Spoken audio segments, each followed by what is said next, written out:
Right then, Blades fans, welcome back to the channel. If you're new here, hit that subscribe button now because you're about to get the full story on what's happening at Bramall Lane. And trust me, you don't want to miss what's coming. We've got thousands of supporters tuning in every single day to get their Sheffield United news, and I want you to be part of that community. Today, we've got three massive stories that could define the rest of our season. We're talking transfer chaos, contract news that'll actually make you smile for once, and the fallout from what might be the worst recruitment strategy in championship history. This isn't just your average update video. This is the stuff that determines whether we're playing playoff football in May or wondering what went wrong.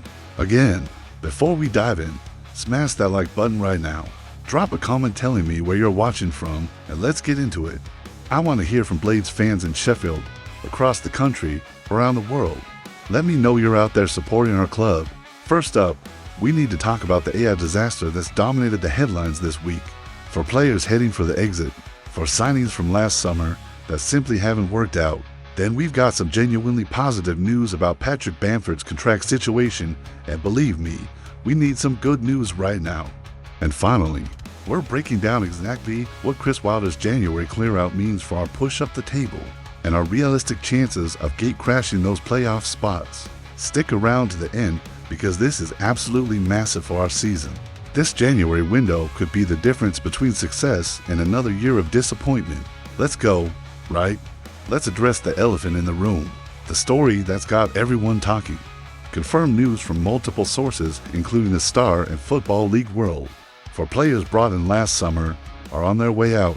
Alex Matos, Michal Polenikov, Christian Nwachukwu, and Ahid Ukaki, all of them available for transfer. All of them part of the infamous AI recruitment model that's been absolutely slaughtered in the press this week.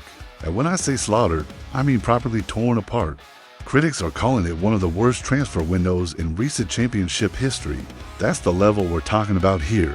Let me give you the full context because this goes much deeper than just failed signings. This is about a fundamental misunderstanding of what Sheffield United needed, what the championship demands, and how you build a squad capable of competing at this level. Last summer, after we went down from the Premier League, the club made the absolutely baffling decision to replace Chris Wilder with Ruben Sells. Now, nothing against Sells personally, but he'd never managed in the championship before. He didn't know the club. He didn't understand what makes Sheffield United tick. And surprise, surprise, that didn't work out at all. The results were awful. The performances were worse. And you could see the confidence draining out of the squad week by week. But the real damage was done in the transfer market under the guidance of James Board, a former professional gambler turned football advisor. We implemented this AI-based recruitment system. Now, on paper, using data and analytics sounds modern, sounds progressive, sounds like the kind of thing a forward-thinking club should be doing.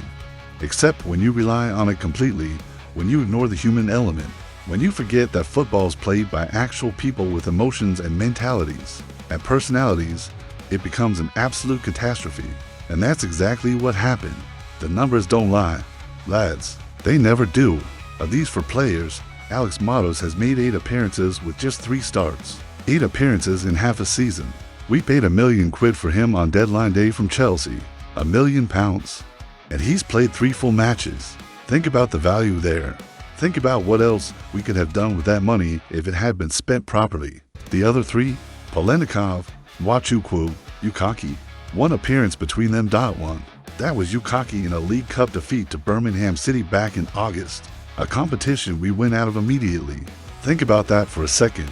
3 players brought in to strengthen the squad, to give us depth, to help us compete. 1 appearance. Half a season gone. Wages being paid every week. Squad spaces taken up. And they've contributed nothing. Our resident commentator Jimmy, who's covered the club for years, absolutely nailed it when he said this is the end of a terrible chapter for Sheffield United.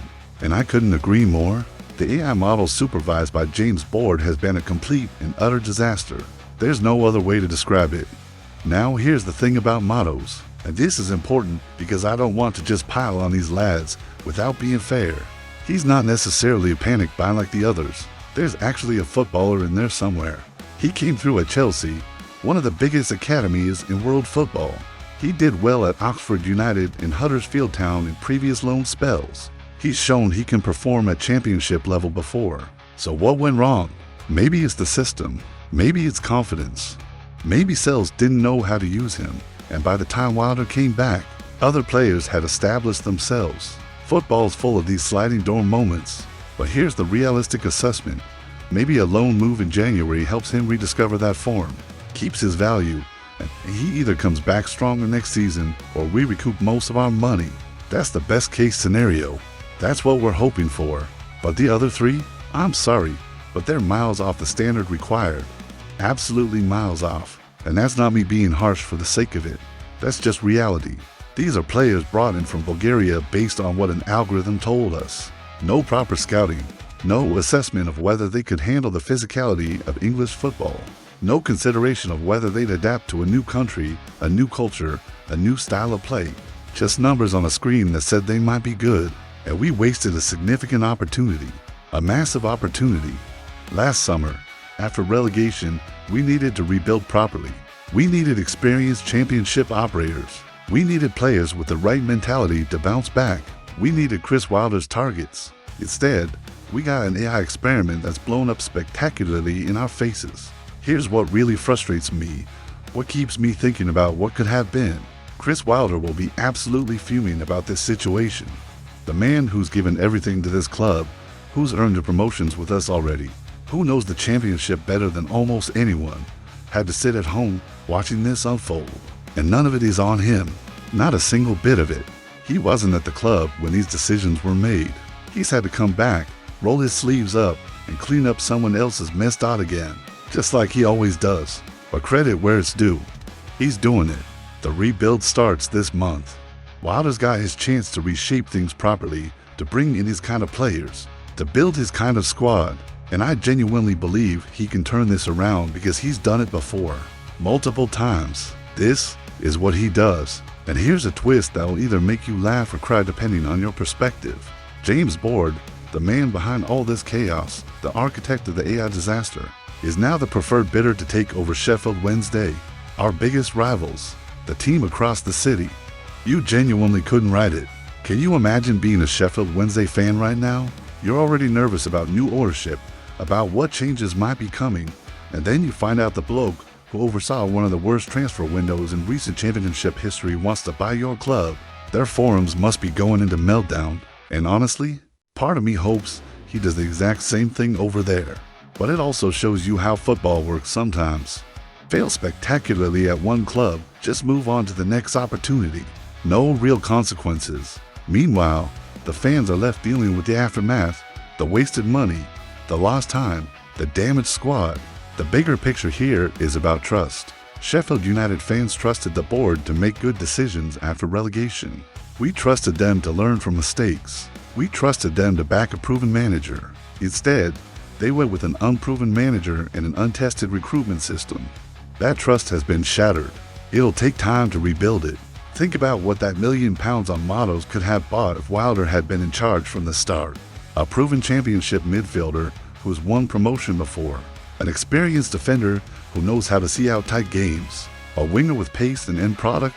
Someone who actually fits the system and understands what's required at this level. And the wages. Don't forget the wages we're paying these lads every week. Polenikov, Mwachukwu, Yukaki, they're sat in the stands or training with the youth team, collecting their money while contributing nothing to the first team. That's budget that can have gone to players who'd actually help us push for promotion. It's money down the drain. So here's my question for you lot, and I really want to know what the Blades community thinks. Do you think Alex Manos deserves another chance? Maybe on loan somewhere to rebuild his confidence and his value? Or should we just cut our losses on all four of these signings, take whatever money we can get, and move on completely? Drop your thoughts in the comments, because this is what this channel's about. Proper discussion from proper fans. And that's not all. If you're enjoying this breakdown, hit that like button right now. We've got some more stories coming and they get better, I promise. Let's talk about something positive for once. Finally, some genuinely good news. News that shows Chris Wilder knows exactly what he's doing when he's actually allowed to do his job properly. Patrick Bamford is staying at Sheffield United, according to Football Insider, and this has been confirmed by multiple sources now. We're close to agreeing to contract extension that'll keep him at Bramall Lane until the end of the season. And I cannot stress enough how absolutely crucial this is for our promotion push. Here's where we're at with the situation. Bamford signed a short-term deal when he joined us earlier in the season. It was a low-risk move at the time. He was a free agent after leaving Leeds United. He had injury concerns. We needed attacking reinforcements. Made sense for both parties. But that contract was due to expire after our FA Cup clash with Mansfield Town on January 11th. That's this weekend. Just days away. Without an extension, we'd be losing him for nothing right when we need him most. Chris Wilder made it clear from day one that keeping Bamford was a priority. He's been working on this behind the scenes, negotiating with the player and his representatives, and it looked like he's getting his man. That's what good management looks like. Identifying what your team needs and making sure you keep it. Since arriving at the club, Bamford's been nothing short of excellent. Genuinely excellent. 5 goals in 10 games catches the eye, sure, but it's what he does beyond the goals that's really impressed the coaching staff and everyone who watches us regularly. The man's 32 years old. He's been there and done it. He's got promotion experience from multiple campaigns earlier in his career with Middlesbrough and Leeds, and he brings a level of intelligence and composure to our attack that we've been absolutely crying out for. Let me break down what he's actually doing for us, because the basic stats don't tell anywhere near the whole story. He's averaging 49 minutes per game, which tells you he's being managed carefully, rotated intelligently, kept fresh. He's getting to shots per match on average, which shows he's getting into dangerous positions. Nearly 1 key pass per game, which demonstrates his creative contribution. But those numbers, as good as they are, don't capture his real value. It's his hold-up play that's genuinely transforming how we function going forward. And I know hold-up play sounds boring. Sounds like something pundits say when they can't think of anything else. But watch Bamford closely and you'll see what I mean. He applies intelligent, well-timed pressure on defenders that forces mistakes. He uses his body brilliantly to draw fouls in dangerous areas and to retain possession under pressure. He creates space for his teammates with clever movement and positioning. And here's the key thing, Campbell and Cannon aren't isolated anymore. That's massive. Before Bamford arrived, those two would receive the ball with their backs to goal. 3 defenders surrounding them, no options, no support. They lose it. We'd be under pressure again, rinse and repeat. Now. Bamford's there. He's linking play. He's bringing others into the game. He's holding the ball up long enough for midfielders to push forward. We can sustain attacks higher up the pitch. We look like a proper team again. The partnership he's formed with Tyrese Campbell is genuinely exciting to watch. I'm not exaggerating when I say it's one of the best strike partnerships in the championship right now. Bamford's ability to link play and bring others into the game complements Campbell's explosive pace and directness perfectly. Campbell can run in behind while Bamford occupies defenders. Bamford can drop deep while Campbell stretches the defense. We've got balance in attack now.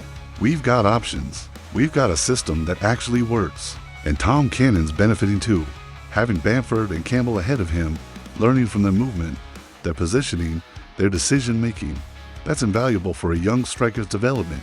This is what proper squad building looks like. Players who complement each other. Players who make their teammates better. Chris Wilder knew exactly what he was doing when he brought Bamford in. He knew we needed experience up front. He knew we needed someone who could link play. He knew we needed a calm head who's been in pressure situations before. He identified Bamford as that player. He brought him in. It's worked brilliantly. Now he's keeping him simple, effective proven. And this contract situation fits into the bigger picture of what's happening at Sheffield United.